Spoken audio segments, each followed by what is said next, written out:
कहा हज की दुलाली बड़ी दुलाली बड़ी दुलाली की दुलाली बड़ी दुलाली बड़ी दुलाली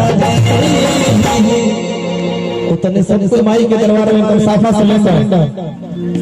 पूरा पूरा एकदम हाथ उठे के चाहिए हमारे माई बहन लोग काहे से किया माई के दरबार में माई के भजन में जब भी हमारे माई बहन लोग पूरा पूरा हाथ ना उठाई तो उससे मसाला पैसा समय के हो के हाथ ना उठा ऐसे माई के दरबार में जैसे जैसे भजन हुई वैसे उसके सबके ताली बजाले चले के और कहे के बा कि दुलाली बड़ी दुलाली बड़ी दुलाली वो अब ताली बजा सब साथ से है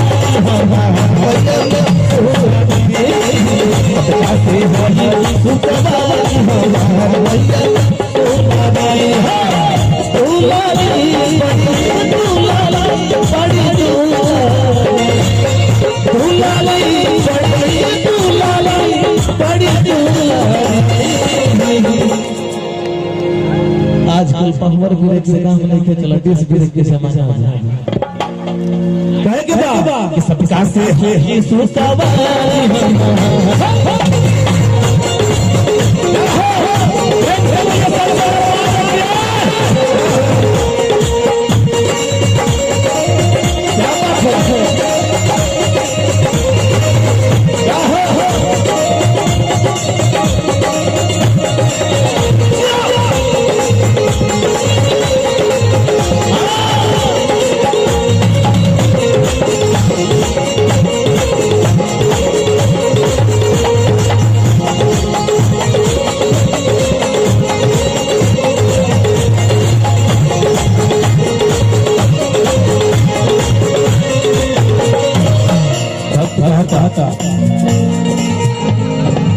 ना तुम्हें मछलियाँ चलो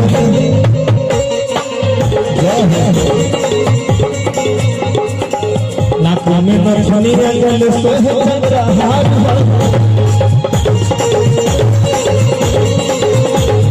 में कहता तुझे हाथ में तलवार ना तुम्हें मछलियाँ चलो हर जगह जाते प्रिंस सिंह राजपूत भाई नहीं दिख रहे हैं इधर है प्रिंस सिंह इधर है कि ना में ना खनिया गले से जगहा हो आइए हाथ में कहता तुझे हाथ तलवार हो हज की पुतारी हमारी पुतारी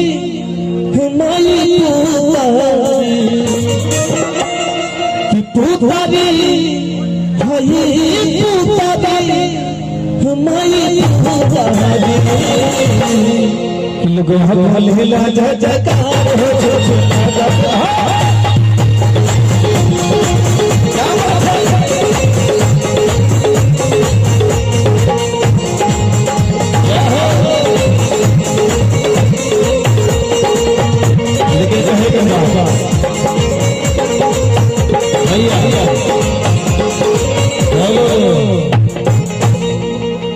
हमारे पीछे वाला भाई बहन लोग ऐसे बैठल बाड़े जैसे लगा कि भूतहा फिल्म चलता है सबके डेरा के बैठल बा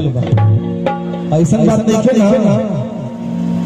हम मान रहे हैं कि आज आप लोग भी फास्टिंग होंगे लेकिन हम भी 3 दिन से लगातार जगे हुए हैं आप लोग समझ रहे हैं कि क्या कंडीशन होता है लोग एक दिन शादी ब्याह में जगते हैं तो 2 दिन दबा के सोते हैं कड़कड़ा के ना भैया कहना है कि छोटी रे मोटी कि छोटी रे मोटी तो भुइया लोटे दार भैया भुइया लोटे हमके लागत कि नीचे हो पड़ेगा तने एक बड़ी तरह सबके होते प्रेम से हाथ खड़ा कर ले तो भैया भैया सबके प्रेम से एलिया से सबके हो माई माई लोग सबके हो। आज के दरबार में ई क्यों ना सोची कि बेटा गावता तो हाथ के बाद ये माई के दरबार में सच्चे दिल से जो भी भक्त लोग माई के दरबार में जय हो माई,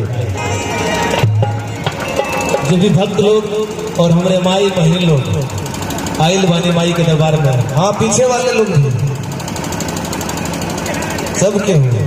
आज माई के दरबार में केहू के सर माई के नहीं थे। जैसे जैसे भजन हुई सबके ताली बजावे के बाद चारों तरफ से सबके हुए, जहां जहां हमारा आवाज आता सबके हाथ उठाई और कहे के बाद कि छोटी रे मोटी छोटी रे मोटी भुइयां लो